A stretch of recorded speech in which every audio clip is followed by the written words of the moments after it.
ആഴ്ചയുടെ സമാപന ദിവസത്തിൽ നമ്മളെത്തി. ഇന്ന് രാവിലെ പരീക്ഷയ്ക്ക് വേണ്ടി എഴുന്നേറ്റ കുഞ്ഞുങ്ങളുണ്ട്, പഠിക്കാൻ വേണ്ടി, മറ്റു പല കാര്യങ്ങൾക്ക് വേണ്ടി നമ്മൾ വളരെ ഈ ആഴ്ച കൊണ്ട് എങ്ങനെ അത് കൊടുത്തു തീർക്കും എന്നൊക്കെ ചിന്തിച്ച് മറ്റ് പരീക്ഷണങ്ങളിലൂടെ പോകുന്നവരുമുണ്ട്. പരീക്ഷയിലൂടെ പോകുന്നവരും പരീക്ഷണങ്ങളിലൂടെ പോകുന്നവരും. എല്ലാറ്റിനും മറുപടി കർത്താവാണ്. പരീക്ഷയിൽ ജ്ഞാനം തരാൻ കർത്താവ് മതിയായവൻ. പരീക്ഷണങ്ങളിൽ യേശു ജയിച്ചു, അതുകൊണ്ട് ജയം തരുവാനും ജയവീരനായ കർത്താവ് മതിയായവൻ.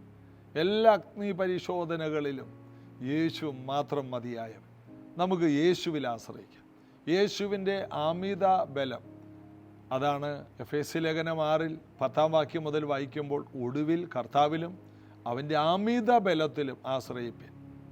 ഇന്ന് ഭൂമിയിലുള്ള എല്ലാ ആൾക്കാരുടെ ബലത്തെ ബലമെന്നേ പറയാൻ കഴിയും. എന്നാൽ കർത്താവിൻ്റെ ബലം, ഭൂമിയെ കൈകളിൽ വഹിക്കുന്ന ആരെങ്കിലും ഉണ്ടോ? ഭൂമിയിലുള്ള ഒരു 50 കിലോ ഭാരമുള്ള ഒരു കല്ലെടുത്ത് പോക്കാൻ ഇന്ന് ഭൂമിയിലുള്ള മഹാന്മാർക്ക് വലിയ ബുദ്ധിമുട്ടാണ്. എന്നാൽ അത് വേറൊരു ഷേപ്പിൽ കിട്ടിയാൽ 500 കിലോ ഒക്കെ പൊക്കുന്നവരുണ്ട്. എന്നാൽ ഈ ഭൂമിയെ മൊത്തം തൻ്റെ വാക്കിൽ വഹിക്കുന്നവനാണ് നമ്മുടെ കർത്താവ്. ഭൂമിയെ ശൂന്യത്തിന്മേൽ വിരിയിക്കും. ശൂന്യതയിൽ ഭൂമിയെ നിർത്താൻ കഴിയുന്നവൻ എത്ര ശക്തനാണ്! രാത്രി വാഴാൻ ചന്ദ്രനെയും പകൽ വാഴാൻ സൂര്യനെയും ഉണ്ടാക്കി അവയെ ആകാശത്തിൽ കൃത്യസ്ഥലത്ത് ഭ്രമണപഥങ്ങളിൽ നിർത്തിയവൻ, ഭൂമിയെ സ്വന്തം ഭ്രമണപഥത്തിൽ ചുറ്റിക്കറങ്ങാൻ ബലപ്പെടുത്തുന്നവൻ. എന്തൊരു സംവിധാനമാണ് നമ്മുടെ കർത്താവ്! കർത്താവിൻ്റെ എല്ലാ കൃത്യതകളും നമുക്ക് ഈ ആകാശത്ത് കാണാം. നമ്മൾ ചവിട്ടി നിൽക്കുന്ന ഭൂമി എത്ര അത്ഭുതമാണ്! ഇതിൻ്റെ ഭൂഗുരുത്വ ആകർഷണം നമ്മുടെ ശരീരത്തിനും നമ്മുടെ ജീവിതത്തിനും വളരെ ആവശ്യമാണെന്നും, ഇവിടെ നിന്ന് ശൂന്യാകാശത്തേക്ക് പോയാൽ നമ്മൾ അനുഭവിക്കുന്ന കഷ്ടപ്പാടുകൾ എന്താണെന്നൊക്കെ സുനിത വില്യംസും കൂടെയുള്ളവരും പോയി വന്നപ്പോൾ ഇന്ന് എല്ലാ വാർത്തകളിലും നിറഞ്ഞു നിൽക്കുന്ന ഒരു സത്യമാണ്. ദൈവം നമുക്ക് തന്ന ഭൂമിയുടെ വില ഈ ഭൂമിയിൽ ജീവിക്കുമ്പോൾ നമുക്ക് മനസ്സിലാകുന്നില്ല. ഇതുപോലെയുള്ളവർ പോയി വരുമ്പോഴാണ് നമുക്ക് കാര്യം അറിയാൻ കഴിയുന്നത്. ദൈവം വിശ്വസ്തൻ. നമ്മളെവിടെ പാർക്കണമെന്നും ഏത് സ്ഥലത്ത് ഏത് കാലാവസ്ഥ വേണമെന്നും ഏത് ശാരീരിക ഘടന നമുക്ക് ആവശ്യമാണെന്നും ഒക്കെയും കർത്താവിന് അറിയാം. ആ നല്ല കർത്താവ്, നമ്മുടെ ചെറിയ കാര്യങ്ങൾ വലിയ കാര്യങ്ങൾ അറിയുന്ന കർത്താവ്, ആ കർത്താവിൻ്റെ അമിത ബലത്തിൽ നമുക്ക് ആശ്രയം വെക്കാം.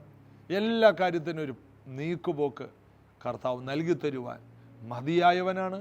യേശുവിൻ്റെ അമിത ബലത്തിൽ നമുക്ക് ശക്തിപ്പെടാം. നമുക്ക് ഒരുമിച്ച് ഈ കർത്താവിനെ പാടി ആരാധിക്കാം. I stand in awe of you. I stand in awe of you. Holy God, to whom all praise is due. I stand in awe of you. I stand in awe of you. I stand in awe of you. Holy God, to whom all praise is due. I stand in awe of you.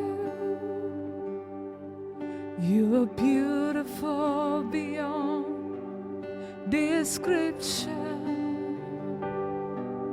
too marvelous for words, too wonderful for comprehension, like nothing ever seen or heard. Who can grasp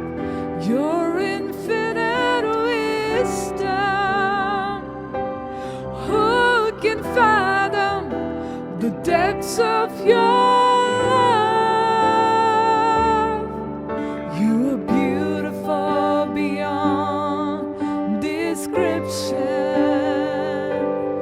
majesty in all. I stand in awe of you. I stand in awe of you. Holy God, to whom all praise is due. I stand in awe of you. You're beautiful. You are beautiful beyond description. Too marvelous for words, too wonderful for comprehension,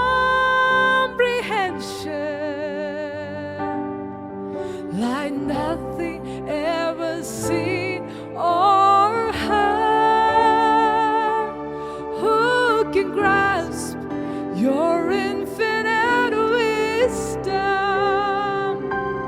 Who can fathom the depths of your love?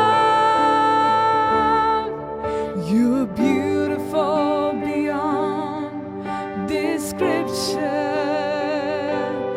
majesty enthroned above.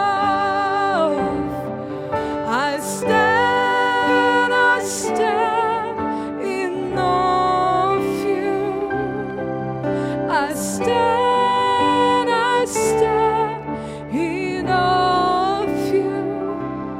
Holy God, to whom all praise is due. I stand in awe of you. Holy God, to whom all praise is due.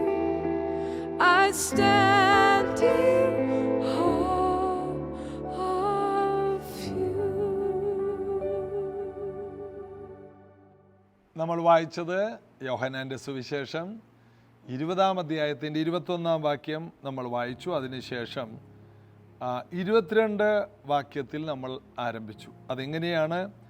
ഇങ്ങനെ പറഞ്ഞ ശേഷം യേശു അവരുടെ മേൽ ഊതി അവരോട് പരിശുദ്ധാത്മാവിനെ കൈക്കൊള്ളുവിനെന്ന് പറഞ്ഞു. യേശു അവരുടെ മേൽ ഊതി അവർ വീണ്ടും ജനിച്ചു. ഇനി അവർ ചെയ്യേണ്ടത് പരിശുദ്ധാത്മാവിനെ കൈക്കൊള്ളണം. അതാണ് പെന്തക്കോസ്ത് നാളിൽ സംഭവിച്ചത്. എന്നാൽ യേശു അവരുടെ മേൽ ഊതി, അപ്പോൾ അവരുടെ മേൽ ജീവൻ വ്യാപരിച്ചു. വീണ്ടും ജനനമുണ്ടായി. അവർ പുതിയ സൃഷ്ടിയായി തീർന്നു. ഇതിനെക്കുറിച്ചാണ് നമ്മൾ കഴിഞ്ഞ എപ്പിസോഡിൽ ചിന്തിച്ചത്. ഇന്ന് 23-ാമത്തെ വാക്യം. ആരുടെ പാപങ്ങൾ നിങ്ങൾ മോചിച്ചിരിക്കുന്നുവോ അവർക്ക് മോചിക്കപ്പെട്ടിരിക്കുന്നു, ആരുടെ പാപങ്ങൾ നിർത്തുന്നുവോ അവർക്ക് നിർത്തിയിരിക്കുന്നു എന്ന് പറഞ്ഞു. ഈ വാക്കിനെ ക്രൈസ്തവ ലോകം വളരെ വളരെ തെറ്റിദ്ധരിച്ചിട്ടുണ്ട്. അതായത് ഇതിൽ നിന്നൊക്കെയാണ്, ഈ വാക്യത്തിൻ്റെ അടിസ്ഥാനത്തിലാണ് കുമ്പസാരം ഉണ്ടായത്. അതായത് കുമ്പസാരക്കൂട്ടിൽ ഒരച്ഛൻ വന്നിരിക്കുന്നു. അച്ഛൻ അവരുടെ പാപം കേൾക്കുന്നു. എന്നിട്ട് അവരോട് പറയുന്നു, ഇത്ര കാര്യം ചെയ്താൽ മതി. മുട്ടിന്മേൽ നിന്നുകൊണ്ട് ഒരു 10 സ്വർഗസ്ഥനായ പിതാവെ ചൊല്ലുക. ഇനി അതിനേക്കാൾ വലിയ പാപമാണെങ്കിൽ 20.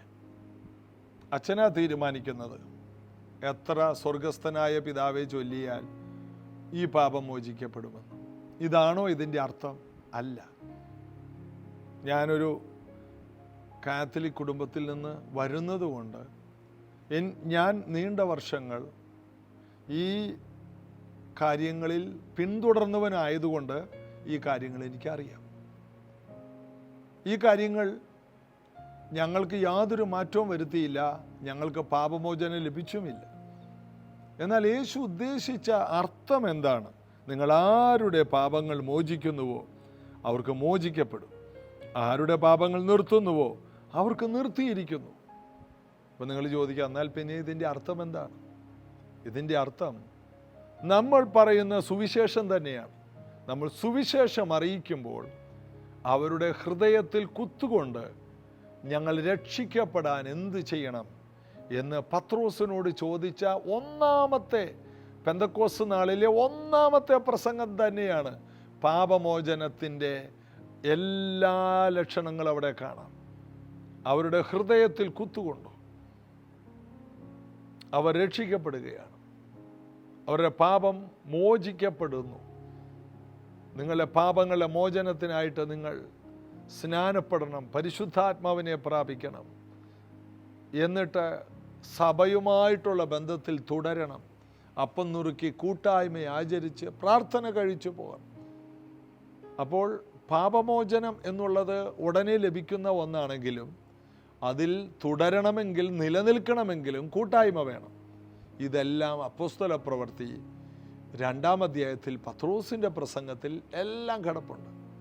രക്ഷിക്കപ്പെട്ടവർ അവർ ഒന്നിച്ചുകൂടി അപ്പം നുറുക്കി പ്രാർത്ഥന കഴിച്ചു പോന്നു. കർത്താവ് അവരോട് കൂടിയിരുന്ന് അത്ഭുതങ്ങൾ ചെയ്തു. ഇതൊക്കെയാണ് നമുക്ക് വായിക്കാൻ കഴിയുന്ന സത്യങ്ങൾ. അപ്പോൾ നമുക്ക് പാപങ്ങളെ മോചിക്കാൻ കഴിയും. അതായത് നമ്മൾ പോയി ഒരു വീട്ടിൽ ചെന്ന് യേശുവിൻ്റെ ക്രൂശ് മരണത്തിലൂടെയുള്ള പാപമോചനം പറയുമ്പോൾ, അവർ യേശുവിനെ സ്വീകരിക്കുമ്പോൾ ആണ് പാപം മോചിക്കപ്പെടുന്നത്. അല്ലാതെ യേശുവിനെ മാറ്റി നിർത്തി നമ്മൾ പറഞ്ഞു കൊടുക്കുന്ന സ്വർഗസ്ഥനായ പിതാവേ എന്ന പ്രാർത്ഥനയോ മുട്ടുകുത്തി നമ്മൾ പറയുന്ന പ്രായശ്ചിത്ത പ്രാർത്ഥനകളോ അല്ല പാപമോചിക്കപ്പെടുന്നത്. യേശുവിൻ്റെ രക്തമാണ് സകല പാപവും പോക്കി നമ്മെ ശുദ്ധീകരിക്കുന്നത്. യേശുവിലേക്ക് ജനങ്ങൾ വരുമ്പോഴാണ് ജനങ്ങൾ രൂപാന്തരപ്പെടുന്നത്, വിടുവിക്കപ്പെടുന്നത്. അതിന് പത്രോസ് പറഞ്ഞത്, നിങ്ങൾ ക്രൂശിച്ച ആ യേശുവിനെ ദൈവം കർത്താവും ക്രിസ്തുവുമാക്കി വെച്ചിരിക്കുന്നു എന്ന് നിങ്ങൾ അറിയണം. നിങ്ങൾ ക്രൂശിച്ച അതേ യേശു. ദൈവമോ മരണത്തിൻ്റെ കയറുകളെ അഴിച്ചിട്ട് അവനെ പുറത്തു കൊണ്ടുവന്നു. മരണത്തിന് അവനെ പിടിച്ചു വെക്കാൻ കഴിഞ്ഞില്ല. ഇത് പറയാൻ കാരണം, യേശു ഉയർത്തെഴുന്നേറ്റിട്ട് ഇവർക്ക് പ്രത്യക്ഷനായി 40-ലധികം ദിവസം ഇവരോടുകൂടെ തിന്നുകുടിച്ചു. 500-ലധികം പേർക്ക് പ്രത്യക്ഷനായി. ആ യേശുവിനെ കണ്ടവരെല്ലാം ആ കാലത്ത് അധികം പേരുണ്ട്. അവരൊക്കെ ഇന്ന് വരെ നമ്മുടെ ഇടയിൽ ഉണ്ടല്ലോ എന്നും മറ്റൊരു ഭാഗത്ത് പറയുന്നു. യേശുവിനെ നേരിട്ട് ഉയർത്തെഴുന്നേറ്റ് യേശുവിനെ കണ്ടവരെ കുറിച്ചാണ് ആ പറയുന്നത്. അപ്പോൾ ആ ഒരു ധൈര്യമാണ് യേശുവിനെ സ്വീകരിച്ച ഒരു വ്യക്തി, പാപം മോചിക്കപ്പെട്ട വ്യക്തിയാണ്. യേശു തെളിയിച്ചത്, നിങ്ങൾ എന്നിൽ വിശ്വസിക്കാൻ ജനങ്ങളെ വേർതിരിക്കുക. ജനങ്ങളോട് യേശുവിൽ, ദൈവം ആകാശത്തിനും ഭൂമിക്കും മധ്യേ ഒരൊറ്റ മധ്യസ്ഥനെ വെച്ചിട്ടുള്ളൂ. ആ യേശുവിൽ ആശ്രയിക്കുന്നവർക്കാണ് വിടുതൽ. ഇടിവിൽ നിൽക്കുന്നവൻ പിതാവിൻ്റെ വലത്തുഭാഗത്ത് ഇപ്പോഴും നമ്മോടുകൂടെ ഇരുന്ന് നമുക്ക് വേണ്ടി ഇടിവിൽ നിന്ന് പ്രാർത്ഥിക്കുന്നു, മധ്യസ്ഥതയണയ്ക്കുന്ന, നമ്മെ സപ്പോർട്ട് ചെയ്യുന്ന, നമ്മളെ കൈവിട്ട് കളയാതിരിക്കാൻ നമുക്ക് വേണ്ടി നിൽക്കുന്ന യേശുവിനെ, ആ യേശുവിനെ ചൂണ്ടിക്കാണിക്കുമ്പോൾ ജനങ്ങൾ യേശുവിലേക്ക് തിരിയുമ്പോഴാണ് വിടുതൽ നടക്കുന്നത്. നമ്മുടെ യാതൊരു പ്രത്യേകത കൊണ്ടോ നമ്മുടെ വാക്കുകൾ കൊണ്ടോ നമ്മളുടെ പ്രാർത്ഥനയുടെ രീതികൾ കൊണ്ടോ ജനങ്ങൾക്ക് വിടുതലില്ല. സുവിശേഷം കേൾക്കുമ്പോൾ രൂപാന്തരം ഉണ്ടാകുന്നു. കടുംചുവപ്പായ പാപം പോലെ, ഹിമം പോലെ വെണ്മയുള്ളതായി മാറും. അപ്പം യേശുവിൻ്റെ രക്തമാണ് ജനങ്ങളെ വിടുവിക്കുന്നത്. യേശുവിലേക്ക് ജനങ്ങളെ തിരിക്കണം. അതാണ് കർത്താവോടെ പറയുന്നത്. ആരുടെ പാപങ്ങൾ നിങ്ങൾ മോചിക്കുന്നുവോ അത് മോചിക്കപ്പെട്ടിരിക്കുന്നു, ആരുടെ പാപങ്ങൾ നിർത്തുന്നുവോ അവർക്ക് നിർത്തിയിരിക്കുന്നു.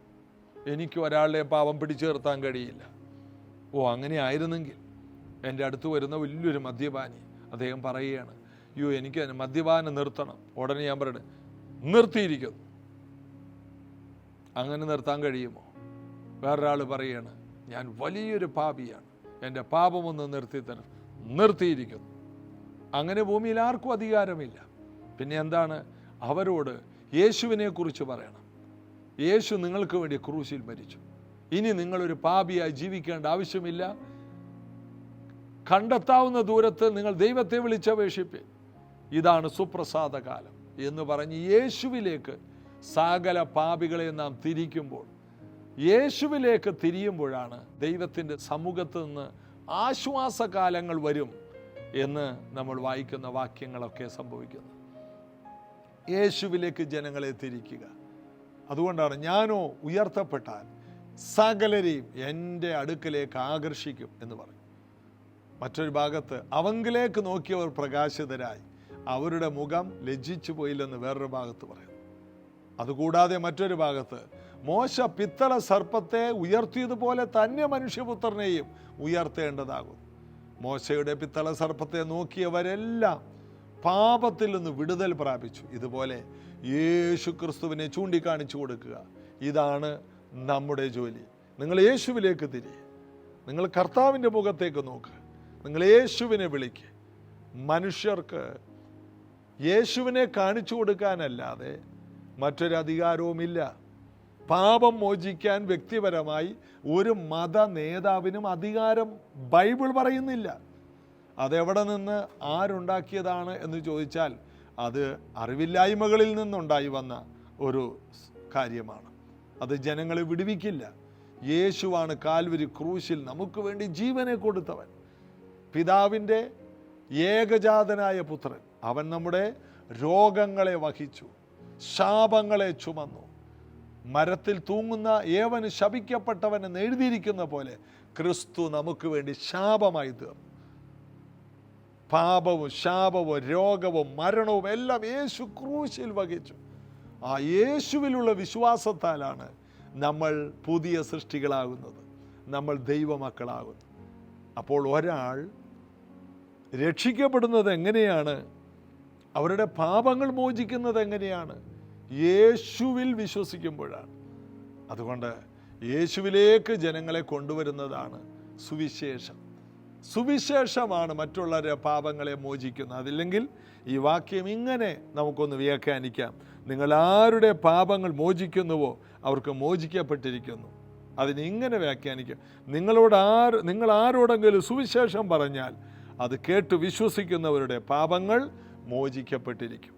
ആരുടെ പാപങ്ങൾ നിർത്തുന്നുവോ അവർക്ക് നിർത്തിയിരിക്കുന്നു. അതിങ്ങനെ വ്യാഖ്യാനിക്കാം: നിങ്ങൾ സുവിശേഷം പറയുന്നത് കേട്ട് ആരെങ്കിലും തീരുമാനമെടുത്താൽ അവരുടെ പാപം അതോടെ നിന്നു പോകും. ഇതാണ് അതിൻ്റെ അർത്ഥം. നമുക്ക് സുവിശേഷത്തിലൂടെയല്ലാതെ ആരെ രക്ഷിക്കാൻ കഴിയില്ല. കാരണം സുവിശേഷം കേൾക്കുമ്പോൾ അവൻ വാതുക്കൽ നിന്ന് മുട്ടുകയാണ്. ഹൃദയം തുറക്കുന്നവൻ രക്ഷിക്കപ്പെടും. അതുകൊണ്ട് ആര് പറഞ്ഞാലും, സുവിശേഷം ആര് പറഞ്ഞാലും കേൾക്കുന്നവൻ അവൻ്റെ ഹൃദയം തുറന്നാൽ രക്ഷിക്കപ്പെടും. സുവിശേഷം ആര് പറഞ്ഞാൽ. അങ്ങനെ പാപങ്ങളെ മോചിക്കുവാൻ നമുക്ക് ശക്തിയുണ്ട്. എങ്ങനെ? സുവിശേഷീകരണത്തിലൂടെ. അതുകൊണ്ട് ഭൂലോകത്തേക്കാൾ വിലയേറിയ ഒരാത്മാവിനെ രക്ഷിക്കുവാൻ നാം സുവിശേഷം പറഞ്ഞാൽ മതി. യാത്രകളിൽ, ഫ്ലൈറ്റ് യാത്രയിൽ, ബസ് യാത്രയിൽ, ട്രെയിൻ യാത്രയിൽ, ബസ് സ്റ്റോപ്പിൽ, എയർപോർട്ടിൽ എത്രയോ ലക്ഷക്കണക്കിന് ആൾക്കാർ രക്ഷിക്കപ്പെട്ടു. പിൽക്കാലത്ത് അവർ പറഞ്ഞു, ഞാൻ അന്ന് ആ ബസ് സ്റ്റോപ്പിൽ ബസ് കിട്ടാതെ ഇരുന്നില്ലായിരുന്നെങ്കിൽ ഞാൻ നശിച്ചു പോകാൻ. എൻ്റെ ട്രെയിൻ യാത്രയിൽ എൻ്റെ പേഴ്സ് നഷ്ടപ്പെട്ടപ്പോഴാണ്, ആ വേദനയിലാണ് ഒരാളെ ഞാൻ പരിചയപ്പെട്ടത്. അദ്ദേഹമാണ് എന്നെ ഈ രക്ഷയിലേക്ക് നയിച്ചത്. നമ്മെ രക്ഷയിലേക്ക് നയിച്ചവരോട് നമുക്ക് ഭയങ്കര റെസ്പെക്റ്റാണ്. അവരാണ് നമ്മുടെ ജീവിതത്തെ ഇരുട്ടിൽ നിന്ന് വെളിച്ചത്തിലേക്ക് തിരിക്കാൻ ദൈവം ഉപയോഗിച്ച ജ്യോതിസുകൾ, നക്ഷത്രങ്ങൾ. അവരെ നമുക്ക് വിസ്മരിക്കാൻ കഴിയില്ല. അതിന് പലരെയും കർത്താവ് ഉപയോഗിച്ച് കാണും. മാത്രമല്ല പല പ്രയാസങ്ങളിലൂടെയാണ് നമ്മൾ ആ വഴിയെ പോയത്. ചില സമ്മർദ്ദങ്ങൾ, ചില മാറാവ്യാധികൾ, വലിയ കടക്കണികൾ എല്ലാം കർത്താവിങ്കിലേക്ക് വരാൻ ഒരു മുഖാന്തിരമായല്ലോ. അതിനെല്ലാം നാം നന്ദി പറയും. ഇന്ന് കടന്നു പോകുന്ന പല വിഷയങ്ങളും നാളത്തെ നന്മയാണെന്ന് ഓരോ ദൈവവൈതലും മനസ്സിലാക്കുക. ദൈവം നല്ലവൻ, വിശ്വസ്തൻ. സുവിശേഷം അറിയിക്കുമ്പോൾ നമ്മൾ അനേകർക്ക് വിടുതൽ കൊടുക്കുകയാണ്. അനേകരുടെ പാപങ്ങൾ മോചിക്കപ്പെടുകയാണ്. നിങ്ങൾ ഞാനും മുഖാന്തരം ഇനിയും അത് സംഭവിക്കട്ടെ. പ്രാർത്ഥിക്കാം. കർത്താവേ, ഇന്നത്തെ ഈ ദൈവവചനം കേട്ട ഓരോ പ്രിയപ്പെട്ടവർക്കും അതിൻ്റെ വ്യത്യാസങ്ങളും അഭിവൃദ്ധിയും ഐശ്വര്യവും ഉണ്ടാകട്ടെ. ഇവരെ അനുഗ്രഹിക്കണം. പരിശുദ്ധാത്മാവരോട് കൂടിയിരിക്കണം. വലിയ ദൈവപ്രവൃത്തി ഉണ്ടാകണം. വലിയ ദൈവിക അനുഗ്രഹങ്ങൾ ഉണ്ടാകണം. വലിയ ദൈവശക്തി ഉണ്ടാകണം. പ്രാർത്ഥിച്ച് അനുഗ്രഹിക്കും. കർത്താവിൻ്റെ കൃപ ഇവരെ തേടി വന്നിരിക്കാൻ സ്തോത്രം. ഇവരുടെ വീടുകളിൽ അത്ഭുതം നടക്കണം. കുട്ടികളുടെ പരീക്ഷ അത്ഭുതകരമായി നടക്കണം. ആരോഗ്യങ്ങളുടെ മേൽ, ഓരോ ശരീരത്തിൻ്റെ മേൽ വിടുതലുണ്ടാകണം. ദൈവശക്തി വ്യാപരിക്കട്ടെ. പാപസ്വഭാവങ്ങളിൽ നിന്ന്, മദ്യം, മയക്കുമരുന്ന് അഡിക്ഷനിൽ നിന്ന് അനേകർക്ക് വിടുതൽ ഇവർ പ്രാർത്ഥിക്കുമ്പോൾ ഉണ്ടാകട്ടെ. ഇവരുടെ ഭവനങ്ങളിൽ പലർക്കും ഉണ്ടാകട്ടെ. ഫോൺ അഡിക്ഷനിൽ നിന്ന് പലരെയും വിടുവിക്കണമേ. കുട്ടികളെ വിദ്യാഭ്യാസത്തിൽ വളരെയധികം ബലപ്പെടുത്തണമേ. യേശുവിൻ നാമത്തിൽ ആമേൻ. ജീസസ് എവരിഡേയിലെ ഓരോ ചെറിയ പ്രാർത്ഥനകൾക്കും വളരെയധികം ശക്തിയുണ്ട്. കാരണം നാം ദൈവവചനത്തിൻ്റെ വെളിപ്പാടുകൾ അറിഞ്ഞിട്ട് ഉള്ള ഒരു പ്രാർത്ഥനയാണ്. നീണ്ട മണിക്കൂറുകൾ ഇതിനകത്ത് പ്രാർത്ഥനയില്ല. എന്നാൽ ഹിരോഷിമയിലെ നാഗസാക്കിലും അമേരിക്ക കൊണ്ടുവന്നിട്ട ലിറ്റിൽ ബോയ് എന്ന പേരുള്ള 2 ബോംബുകൾ ജപ്പാനെ മാറ്റിമറിച്ചു കളഞ്ഞു. ആ ഏരിയയിൽ ഇപ്പോഴും ജനിക്കുന്നവർക്ക് അംഗവൈകല്യമുണ്ടെന്നാണ് കേട്ടിട്ടുള്ളത്.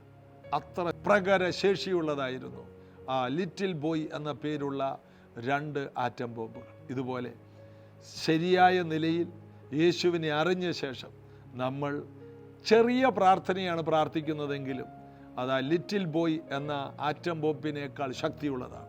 അത് അതിൻ്റെ ലക്ഷ്യത്തിലേക്ക് വന്ന് കടന്നു ചെന്ന് അതിൻ്റെ പ്രകരശേഷി കൊണ്ട് പാതാള ഗോപുരങ്ങളെ, പ്രതിസന്ധികളെ തകർത്ത് കളഞ്ഞ് ജനങ്ങൾക്ക് വിടുതൽ തരും. കർത്താവിൽ നമുക്ക് വിശ്വസിക്കാം.